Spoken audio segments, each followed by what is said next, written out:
안녕하세요. 워킹맘 아이들은 특목고를 가거나 좋은 대학교를 갈 수 없을까요? 아니죠.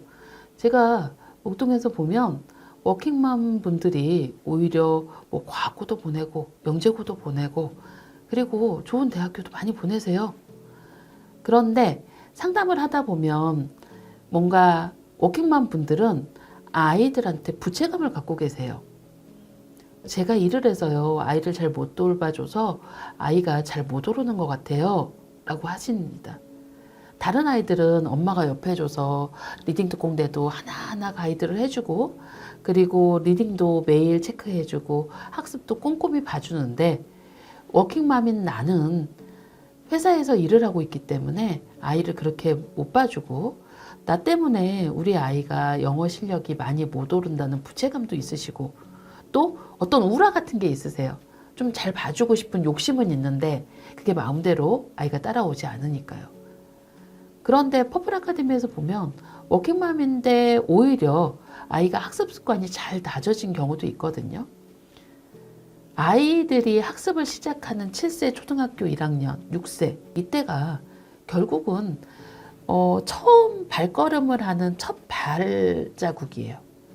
그쵸? 그리고 이 아이가 초등 6학년, 중등 3학년, 고등 3학년, 대학까지 공부를 하게 됩니다. 그런데 결국 언젠가는 스스로 공부를 해야 됩니다. 스스로 계획을 세우고 스스로 공부를 하고 내가 이게 부족하다고 느꼈을 때, 어떤 게 잘 모르겠다고 느꼈을 때 다시 한번 그거를 보고 내 것으로 만드는 공부는 다 스스로 하는 공부예요.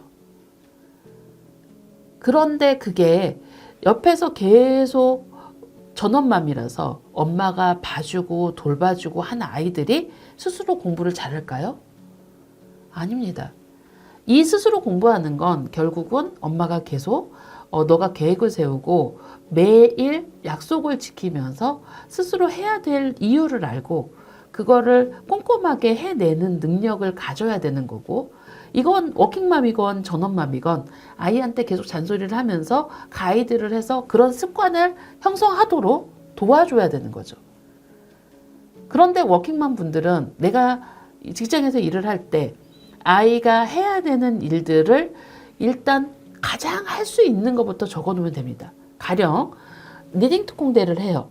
그러면 아이한테 엄마가 오기 전에 이 펜으로 찍어서 책 2번씩 듣고 있어.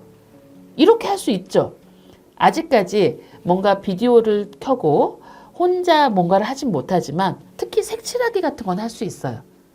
그래서 처음엔 한 페이지 색칠을 해놓고 그리고 리딩 특공대 한 권을 음원을 듣게 하는 겁니다. 그럼 아이가 엄마가 오기 전에 할머니하고 있거나 뭔가 집에 먼저 와 있을 때 그거는 언제부터 또 시간도 정해주면 좋아요. 저 시계가 육자에 갈 때, 6시 정도 돼 있을 때, 4시에 돼 있을 때, 그 시간이 되면 이거 하기로 약속해, 엄마하고 약속해, 그리고 엄마한테 휴대폰으로 전화를 해도 되고, 엄마 오면 보여주는 겁니다. 처음에 멋모를 때 보통 공부를 시켜야 된다고 하죠. 멋모를 때 배워야 아무 생각 없이 따라오다가 어느 정도 얘가 생각이 생겼을 때, 나는 잘하네? 하면서 저절로 하는 게 공부입니다. 그런 것처럼 아이가 멋모를 때 이런 학습 습관을 들이려고 하는 겁니다. 그래서 이제 초등 때는 1번, 2번, 3번 보드판에 써놔도 되고 포스트잇에 써놔도 돼요. 그래서 체크를 하고 아이한테 스티커를 줍니다. 다 하면 여기다 별표를 붙여놔. 이렇게 해서 가장 조금씩 한 달, 2달은 한 권만 읽어놓고 그 다음에 3달, 4달째는 2권을 읽어놓고 정말 가랑비에 옷이 젖듯 이렇게 학습 습관을 약속을 하면서 정해 나가다 보면 초등학교 2학년, 3학년 정도 되면 아이가 스스로 공부를 합니다. 어느 정도 양은 엄마가 회사에서 있는 동안 아이가 그걸 해내요. 이런 아이들이 자기 주도 학습이나 어떻게 보면 메타 인지에 대한 내가 모르는 부분에 대한 걸 인지하고 스스로 공부하는 그 공부력이 훨씬 더 빨리 발달을 합니다. 내가 옆에 있어주는 게 최선이 아니잖아요. 그리고 나는 가족을 위해서, 우리 가족이 행복하게 살기 위해서 직장에서 일을 하는 거지. 뭔가 아이하고 동떨어진 이유로 직장에서 일을 하는 건 아니지 않습니까?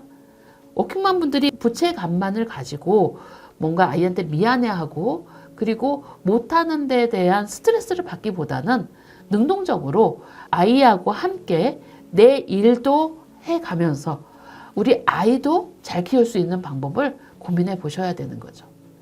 그리고 신기하게요.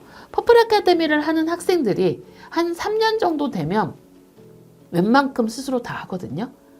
그래서 초등학교 2, 3학년 일찍 시작한 아이들은 1학년 때도 어느 정도 이제 리딩은 혼자 해요. 그런 학부모님들 정말 많으십니다. 심지어는 그래요. 예전에는 막 리딩하라고 아이한테 리딩해야지, 학습해야지 그리고 잔소리를 했는데 어느 날 엄마가 바빠서 깜빡하고 있으면 아이가 책을 가져와서 그런답니다. 엄마, 오늘 리딩 안 해? 아이들은 습관이 무섭습니다. 이렇게 뭔가 해야 되는 것, 그리고 자기의 책임감도 함께 발전할 수 있도록, 그렇죠. 아이의 인생이니 아이가 공부를 해야 되잖아요. 그리고 스스로 해야 된다는 생각을 인지시키는 것은 워킹맘이 훨씬 더 좋은 조건이라는 거죠. 자, 워킹맘 아이들도 특목고도 가고 그리고 좋은 대학도 갑니다. 제가 보면 거의 50%, 50%인 것 같아요. 그래서 힘을 내시고 아이하고 어렸을 때부터 하나하나, 그 대신 아이가 해놓을 수 있을 만큼 해놔야 돼요. 팥쥐 엄마처럼 해놓을 수 없는 많은 양을 해놓으라고 하면 아예 안 해버려요, 아이는. 그래서 할 수 있는 최소한의 양부터 시작하셔서 정말 요 정도만 이렇게 하면서 늘려 가시다 보면 1년이란 세월, 그리고 2년이란 세월 동안 정말 많이 쌓이고 아이의 습관이 잘 형성될 겁니다. 감사합니다.